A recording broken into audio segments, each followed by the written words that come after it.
The sky had been wrong for 3 days, not storming, not clearing, just hanging there like bruised glass. Clouds moved too slowly, as if they were being dragged by something tired and hungry. And in the field between the forest and the river, the animals gathered in uneasy quiet, not to celebrate, not to play, but because something inside them demanded a distraction. The hare arrived first, as always. He was fast, too fast. His paws never touched the ground the way they should. His breath never steamed the way it should. His shadow never landed behind him. It crawled beside him. I could outrun the wind, the hare bragged, pacing in circles. I could outrun fear. No one laughed. Not anymore. But the hare kept going. I could outrun death, he said. That was when the tortoise spoke. He didn't raise his voice. He didn't lift his head much. He simply said, "Then race me." The hare turned, ears high. "You?" The tortoise blinked slowly. "Yes," he said. "Me?" The hare burst into laughter so sharp it sounded like a crack in bone. "You're a rock with legs," he said. "You don't race. You arrive late." The tortoise stared at the ground, and for a moment his shell looked older than it should, as if it had been weathered by storms that hadn't happened yet. "Then you'll win easily," the tortoise whispered. "So you won't mind proving it." The animals shifted. The river made no sound. Even the wind held its breath. They marked a starting line with a stick. They chose a finish line near the crooked tree where the bark looked burned, even though nothing had burned there. And when the bird gave the signal, the hare vanished. He didn't run. He tore across the field like a bright mistake, laughing as the grass bent away from him. He looked back once, just to enjoy it. The tortoise was still at the start, still moving, still not stopping. The hare grinned. "This isn't a race," he said to himself. "This is a funeral procession." He reached the halfway point and slowed, not because he was tired, but because he was bored.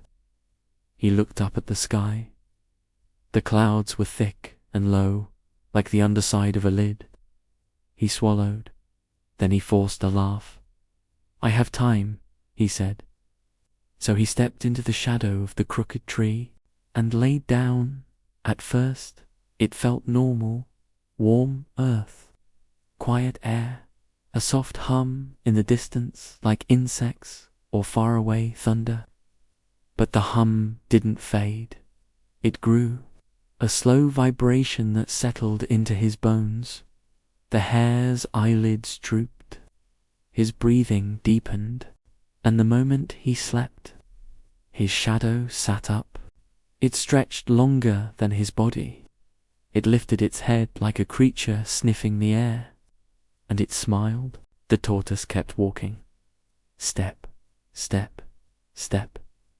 Slow enough to count, slow enough to hear everything. He heard the river whispering the wrong way. He heard the wind speaking in words that weren't meant for ears. He heard the hare's laughter echoing from earlier, like a sound trapped inside a jar. He did not hurry. He did not doubt. He simply moved forward like someone who had already accepted the ending. The hare woke with a jolt. His heart hammered. Something was wrong. The tree above him was darker than before.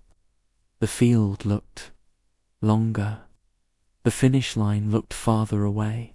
And the sky had sunk lower. He sprang up, shaking off panic. Then he saw it. The tortoise, not far behind at all. The hare's mouth went dry. "That's impossible," he whispered. He ran harder than he ever had. The grass tore beneath him. The air screamed around him. But the finish line didn't get closer. It stayed the same distance away, as if it was being pulled from him, like a door in a nightmare hallway. And behind him, the tortoise continued. Step, step, step.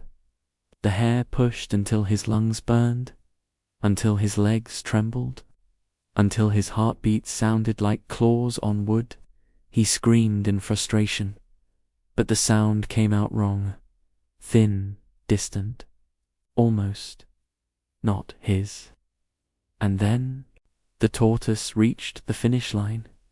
No celebration, no cheering, just a quiet shift in the air, like the world had clicked into place.